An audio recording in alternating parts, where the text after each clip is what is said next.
Have you ever truly seen the Ten Commandments?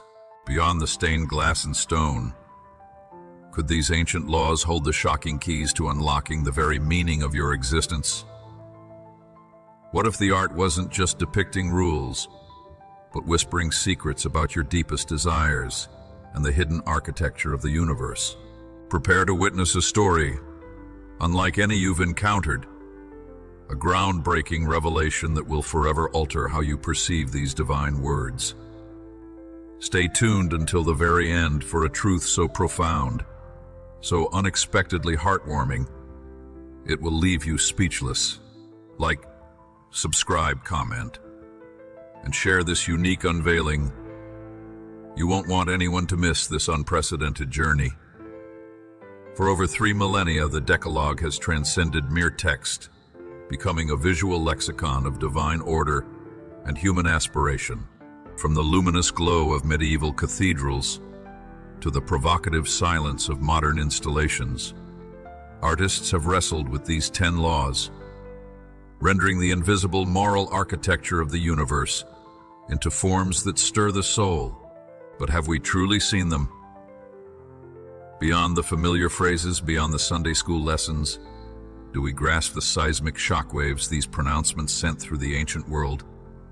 Imagine a world where the arbitrary whims of kings were the only law, where the arbitrary whims of kings were the only law. Then, a voice booms, etched in stone, declaring a different kind of sovereignty, a divine sovereignty that demands not blind obedience to power, but a radical reorientation of the human heart. Could it be that these ancient commands are not dusty relics, but a living, breathing challenge to the very foundations of our self-constructed realities?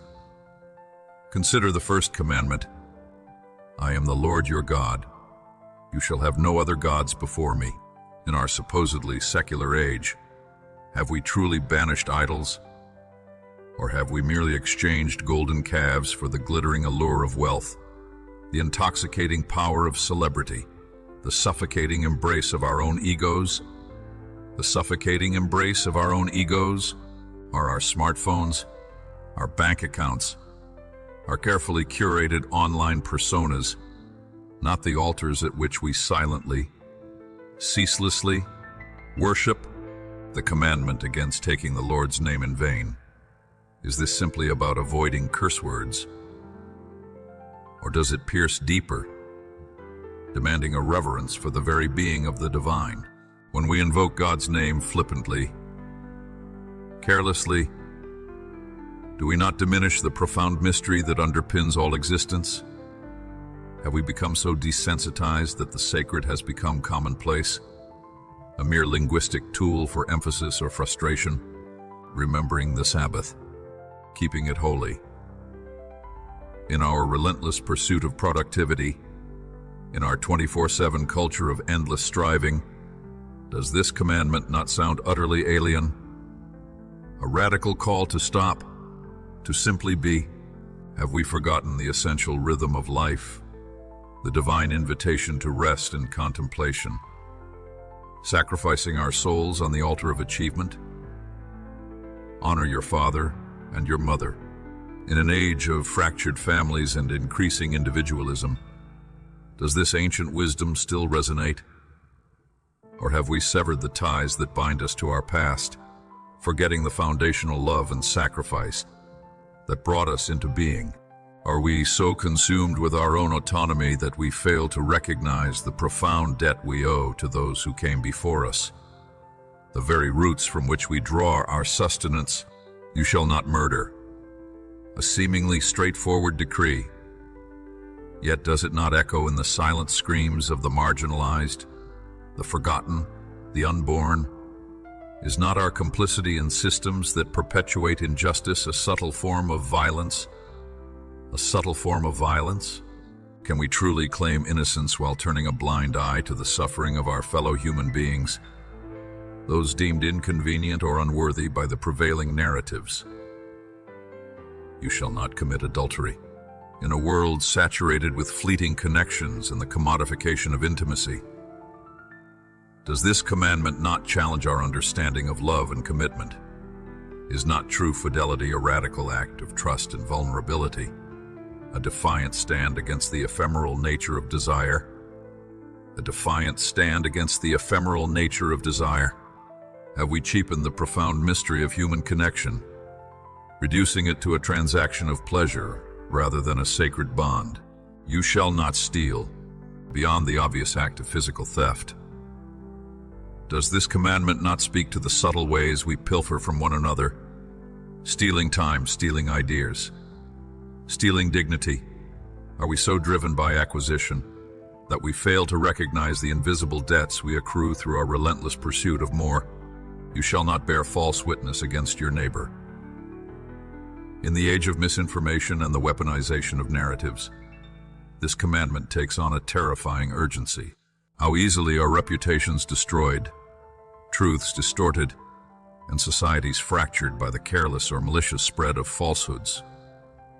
Have we become so enamored with our own opinions that we are willing to sacrifice truth on the altar of ideology? You shall not covet your neighbor's house. You shall not covet your neighbor's wife, nor his manservant, nor his manservant, nor his ox, nor his ass, nor in his ass, nor anything that is your neighbor's. This final commandment delves into the very root of our discontent, the insatiable hunger of the ego. Are we not constantly bombarded with images of what we lack, fueling a cycle of envy and dissatisfaction? Can we ever truly find peace when our hearts are perpetually yearning for what belongs to another?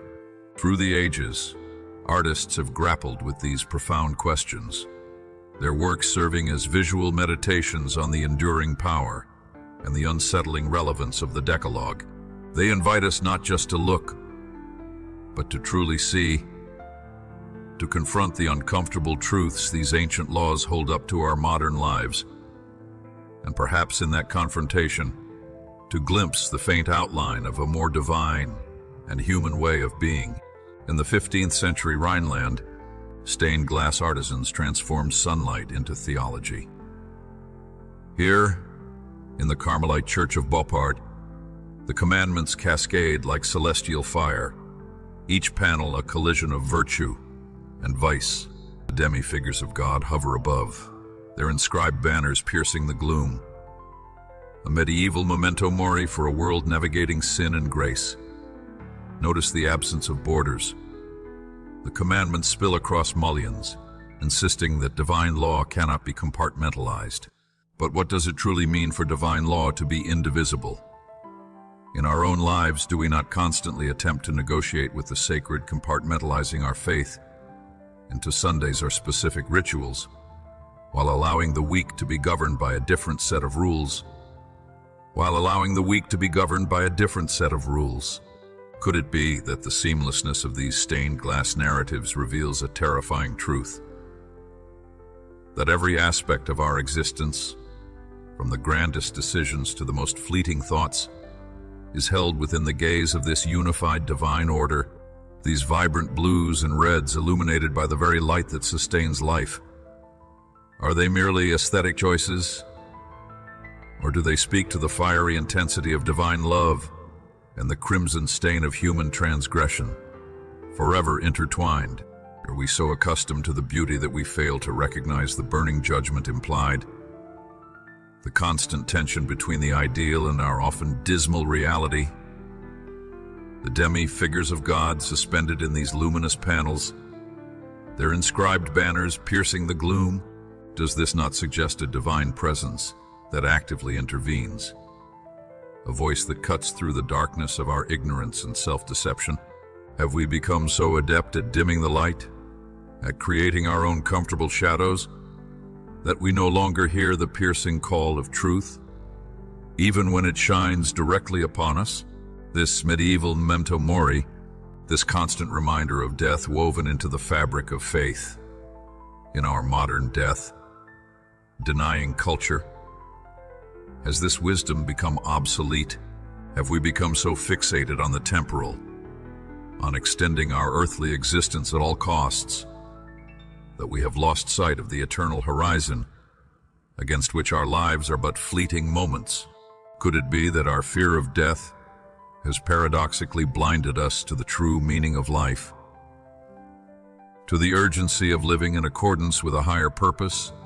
The absence of borders in these windows, the way the commandments spill across the architectural divisions, does this not scream of a divine law that cannot be contained, cannot be conveniently ignored or rationalized away? Are we living under the illusion that we can pick and choose which commandments to follow, which moral imperatives suit our preferences, failing to grasp the radical interconnectedness of this divine codex? Centuries later, Rembrandt's Moses cradles the tablets, not as relics but as living texts, the Hebrew script, etched with scribal precision, mirrors Torah scrolls, a deliberate nod to Jewish tradition. His posture, lifting the tablets overhead, echoes the synagogue ritual of Hagbah, where the Torah is raised for all to see. Here, art becomes liturgy, inviting viewers not just to behold but to witness. But what does it mean to witness the law, rather than simply observe it? Is it merely an intellectual exercise, an acknowledgement of historical significance? An acknowledgement of historical significance? Or does it demand a visceral engagement? A personal reckoning with the implications of these ancient words for our own lives? Could it be that Rembrandt's Moses is not just presenting a historical artifact, but challenging us to confront the living God whose will is inscribed upon these stones, demanding a response not of passive acceptance, but of active transformation? The Hebrew script, rendered with such meticulous detail, does it not underscore the profound importance of the very words themselves? In an age of sound, bites, and superficial communication, does this not remind us of the weight and precision of divine revelation? Does this not remind revelation? Have we become so accustomed to the fleeting and the trivial that we have lost our capacity to truly listen, to grapple with the profound and enduring truths contained within sacred texts? Rembrandt's Moses cradling the tablets. Is this an act of possession or of profound reverence? Is he claiming ownership of the divine word, or humbly presenting it as a gift, a responsibility for the entire community? Do we approach the sacred texts with a spirit of humility and openness, recognizing our role as stewards of a wisdom far greater than our own? Or do we twist and manipulate them to serve our own agendas? The posture of lifting the tablets overhead, echoing the Hagbah ritual, is this merely a symbolic gesture? Or does it represent a radical act of making the divine law visible, accessible to all? In our own lives, do we actively strive to embody these principles, to lift them up for others to see through our actions and our integrity? Or do we keep them hidden, a private matter with little impact on the world around us? Transformation of art into liturgy. Does this not blur the lines between the aesthetic and the sacred? Does it not suggest that beauty itself can be a pathway to the divine, a means of encountering the holy? Have we become so compartmentalized in our thinking that we separate the beautiful from the true and the good, failing to recognize the inherent spirituality that can be found in acts of creation and contemplation? To be invited not just to behold, but to witness. What is the crucial difference?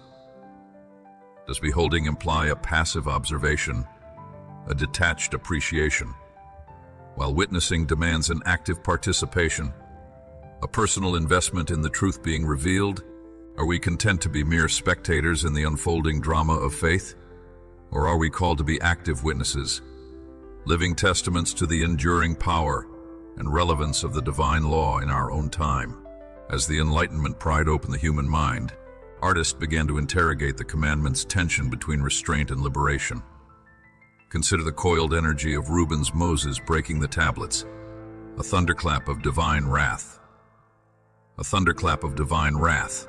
Yet in Rembrandt's softer chiaroscuro, Moses' radiant face reflects Exodus 34:29, a man transformed by proximity to holiness.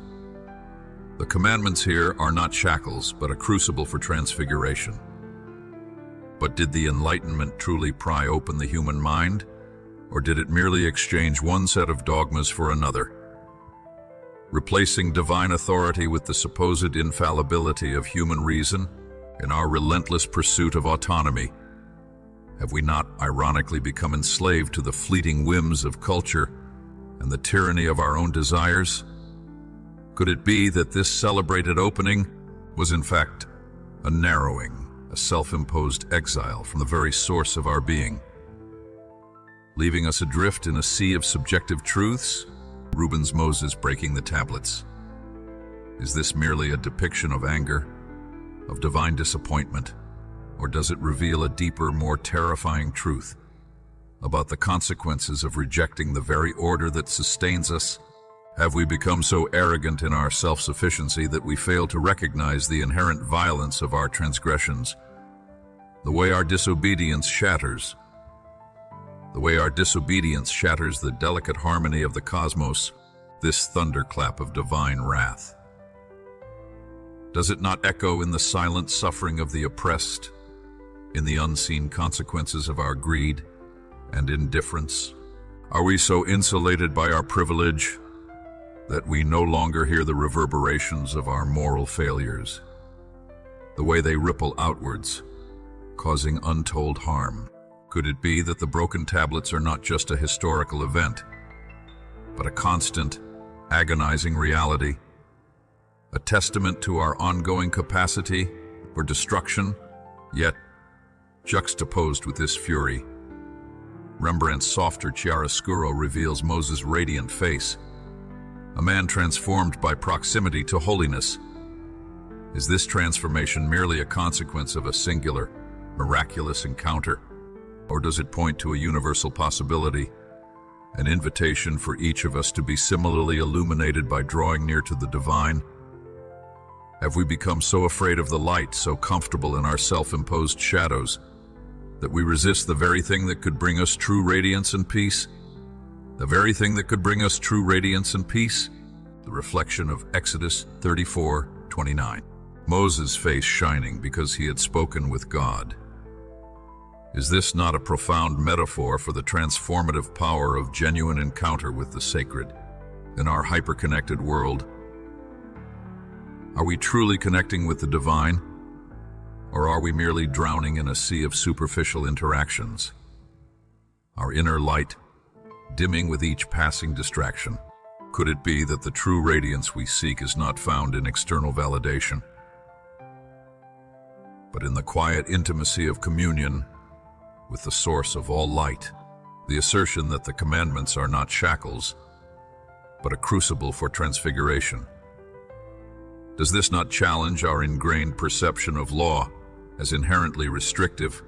Could it be that these divine directives, seemingly limiting our freedom, are in fact the very framework within which true liberation and flourishing can occur? Are we so blinded by the illusion of boundless autonomy that we fail to recognize the liberating power of structure? The way that boundaries can actually create space for genuine growth and creativity? This crucible for transfiguration. Is the process painless? Does it not involve a burning away of the impurities within us? A painful confrontation with our own limitations and failings? Are we willing to endure the discomfort of genuine self-examination, to be forged in the fire of divine truth, in order to emerge as more authentic, more fully human beings? The Enlightenment's focus on human reason, did it lead us closer to understanding this transfigurative power, or did it inadvertently distance us from it by prioritizing intellect over intuition, logic over intuition, logic over love? Have we become so enamored with our own cognitive abilities that we have neglected the deeper wisdom of the heart, the transformative power of faith and surrender? Ultimately, do these artistic interpretations of the commandments not hold up a mirror to humanity itself, reflecting our capacity for both profound transgression and extraordinary transformation? What image do we see reflected in that mirror today? Are we content with our current reflection, Or are we called to embrace the crucible, to allow the divine light to burn away the darkness and reveal the radiant potential within us? Romanian sculptor Liviu Mocan's pillars stand as sentinels at the edge of transcendence. Smooth, inviting curves face inward, a sanctuary of divine intimacy. Yet turn the corner, and the blades emerge, a stark reminder that these laws cut both ways, offering grace while demarcating moral boundaries. It's a physical manifestation of Augustine's suaviter et fortiter, truth that is sweetly strong. But what kind of God invites us into intimacy only to reveal a razor's edge?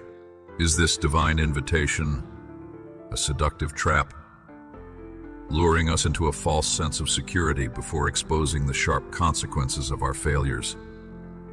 Could it be that this sanctuary of divine intimacy is perpetually haunted by the potential for self-inflicted wounds, a constant reminder that even the most profound love demands accountability? These smooth, inviting curves, do they represent a sentimentalized, watered down version of the divine, a comforting illusion that shields us from the more demanding aspects of truth? Are we so drawn to ease and affirmation that we instinctively recoil from any suggestion of judgment or consequence? Could it be that our desire for a perpetually sweet God blinds us to the necessity of strength, the tough love that carves away our imperfections? The tough love that carves away our imperfections? Sudden emergence of the blades. Is this a cruel trick, a divine bait and switch? Or is it a necessary awakening, a jarring reminder that true love is not synonymous with unconditional acceptance of all things? Have we so blurred the lines between tolerance and endorsement that we have lost the capacity for moral discernment, forgetting that genuine compassion often requires us to confront uncomfortable truths? Augustine's suaviter et fortiter, sweetly strong. Is this a paradox we can truly comprehend? How can something be both gentle and forceful, inviting and demanding? Are we capable of holding this tension within ourselves, of embracing a God who offers both tender mercy and unwavering justice? Or do we inevitably gravitate towards one extreme or the other? These pillars standing at the edge of transcendence, are they a gateway or a barrier? Do they beckon us towards a higher reality, or do they stand as an imposing limit to our earthly desires? Have we become so tethered to the material world that the very notion of transcendence feels alien, a distant and irrelevant concept? The act of turning the corner to reveal the blades, is this not a metaphor for the often shocking transition from abstract ideals to the concrete realities of moral living? How often do we espouse noble principles while failing to confront the sharp edges of their application in our daily lives? Could it be that our spiritual journey requires a constant turning, a willingness to see the full, often uncomfortable, truth about ourselves and the divine demands upon us? Japanese-American artist Makoto Fujimura distills the ark's dimensions into meditative panels. Gold on paper, divinity veiled in humanity, echoes the incarnation. His brushstrokes, neither prescriptive nor literal, evoke the commandments as a field of resonance, where law and mercy collide. As Calvin wrote, "The law is a mirror to show us our brokenness, but also a compass to the healer's hands." But can abstract forms truly convey the concrete demands of divine law? In our desire to find beauty and transcendence in the non-representational, do we risk losing the specific moral guidance embedded within the commandments? Could it be that our modern penchant for ambiguity, while aesthetically pleasing, sometimes shields us from the sharp clarity of divine truth? The shimmering gold leaf on paper, is this merely a beautiful artistic choice? Or does it point to the inherent preciousness of the divine, even when veiled in the fragility of human expression? Have we become so jaded by the ubiquity of the material that we fail to recognize the glimmers of the sacred that permeate the ordinary?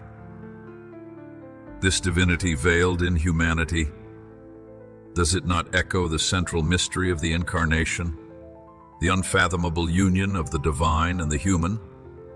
If God Himself chose to enter our broken world, does this not fundamentally alter our understanding of both law and mercy? Have we truly grasped the radical implications of a God who not only commands but also intimately shares in our human experience? Even our suffering, Fujimura's brushstrokes, neither prescriptive nor literal. Do they invite a deeper, more intuitive engagement with the commandments, moving beyond mere intellectual understanding? Can art truly bypass our defenses and speak directly to the soul, revealing the underlying spiritual truths? Have we become so reliant on rational analysis that we have neglected the wisdom of the heart, the transformative power of beauty and contemplation? The commandments as a field of resonance where law and mercy collide. Is this collision a destructive force or a creative tension? Can law and mercy truly coexist? Or are they inherently opposed principles? Have we constructed a false dichotomy between justice and compassion, failing to recognize that true mercy often requires a framework of law, and true law must be tempered with compassion? Calvin's assertion that the law is a mirror to show us our brokenness, but also a compass to the healer's hands. Is this a comforting paradox or a harsh indictment? Are we willing to confront our own brokenness reflected in the mirror of the law, and to humbly accept the guidance towards healing? Have we become so adept at self-justification that we resist seeing our own imperfections, thereby rejecting the very compass that could lead us to wholeness? Ultimately, do these modern artistic reimaginings challenge us to move beyond simplistic understandings of the commandments, to embrace their complexity and their enduring relevance in our fractured world? Are we willing to let these artistic interpretations awaken within us a deeper curiosity, a more profound spiritual and theological understanding of this ancient divine codex? What unites these works across time? A conviction that the Decalogue is no relic but a living dialogue. Medieval artisans saw it as a scaffold for society. Rembrandt as a bridge between covenants. Modernists as an invitation to ethical participation.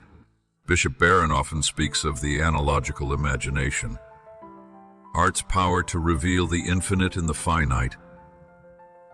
Here the commandments become sacramental, visible signs of an invisible order. But is this living dialogue truly a conversation, or merely a monologue spoken by the powerful and interpreted by the compliant? Across these centuries, whose voices have been amplified and whose have been silenced in the artistic rendering of these laws? Could it be that our understanding of the Decalogue has been shaped more by the biases of culture and the prerogatives of power than by a genuine encounter with the divine intenter, with the divine intent? Medieval artisans saw the Decalogue as a scaffold for society. But what kind of society was being built upon this framework? Were these laws truly applied equitably, or did they serve to reinforce existing hierarchies and justify oppression? Have we inherited a societal structure built on flawed interpretations of divine law? And are we still living with the consequences of those ancient compromises? Rembrandt envisioned the Decalogue as a bridge between covenants. But does a bridge not imply a separation? Did the coming of Christ render these ancient laws obsolete? Or did it fulfill and deepen their meaning in ways we have yet to fully comprehend? Are we living as if this bridge has collapsed, either clinging rigidly to the old or dismissing it entirely, failing to grasp the seamless continuity of God's redemptive plan? Modernists interpret the commandments as an invitation to ethical participation, but in a world where ethical norms are increasingly fluid and subjective, what anchors this participation? Without a transcendent grounding, does not ethics become mere personal preference or cultural consensus? as easily discarded as the latest trend? Have we mistaken ethical relativism for liberation, only to find ourselves adrift in a moral void, with no compass to guide our actions? Bishop Barron speaks of the analogical imagination, art's power to reveal the infinite in the finite.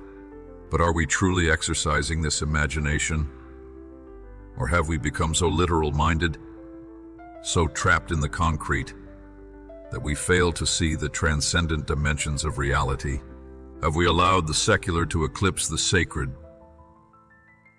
blinding ourselves to the myriad ways in which the divine breaks through into our everyday experience? Here, the commandments become sacramental, visible signs of an invisible order. But if these signs no longer evoke a sense of the sacred, if they have become mere historical artifacts or abstract concepts, have we not lost the very reality they point towards? Have we emptied these visible signs of their spiritual power through our indifference, our cynicism, our failure to cultivate a sense of awe and wonder? In the end, these 10 words defy containment. They are choreography for the soul, a divine rhythm that artists, like prophets, translate across generations.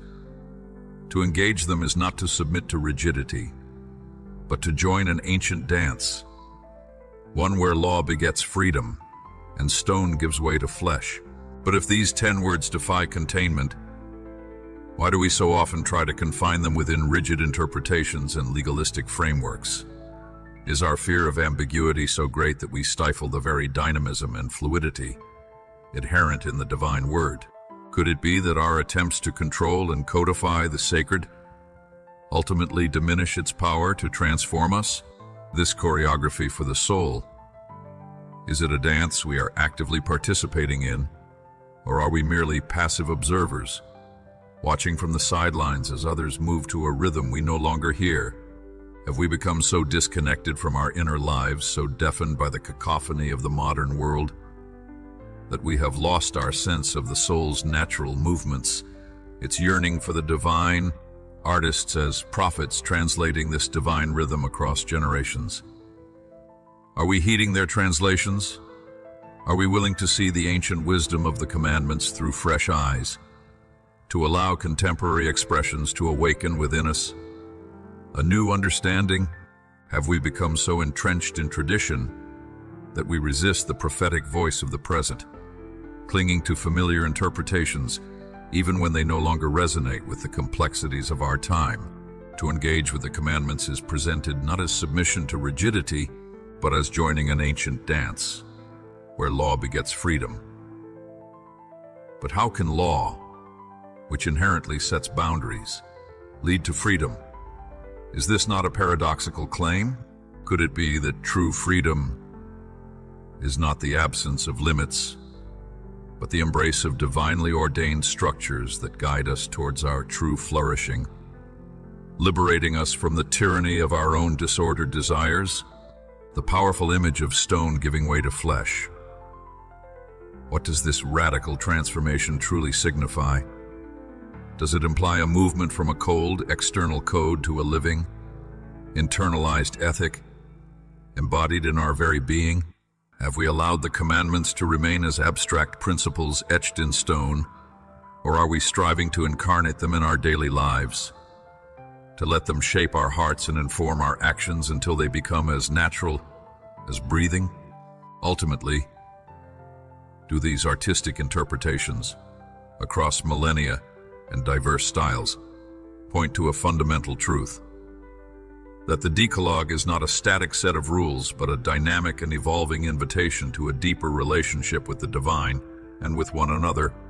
Are we ready to step onto the dance floor, to surrender to this ancient rhythm, and to allow the seemingly rigid stone of the law to be transformed into the living, breathing flesh of a more just and loving world? Thank you for accompanying us on this profound exploration of the Divine Codex, the 10 Commandments in art through the ages.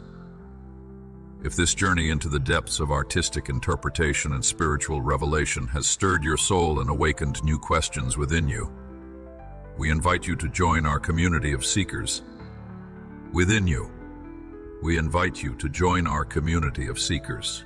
Subscribe for more groundbreaking theological reflections that bridge the visible and the invisible. Share your own moments of artistic or spiritual insight in the comments below.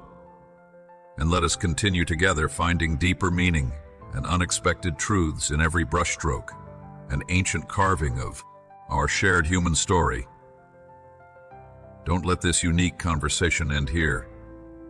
Like this video and share it with others who yearn for a fresh perspective on timeless wisdom.